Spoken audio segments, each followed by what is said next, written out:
Welcome back to another technical deep dive here in the debug zone. Today we're tackling a big question and breaking it down with insights from other users. Hopefully this clears up some misconceptions and helps you get the answer you need. So buckle up, stay a little curious, and let's jump right in.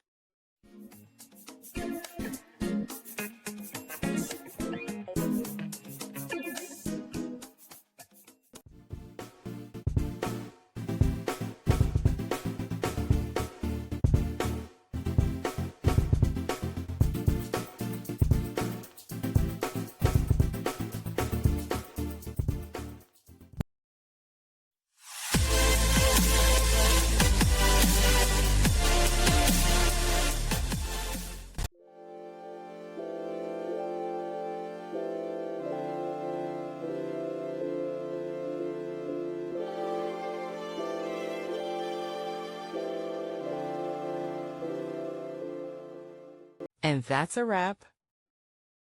I hope you found the answer you were looking for. If you did, take a second to hit that subscribe button. It really helps out. And let me know in the comments which solution worked best for you. See you next time in the debug zone.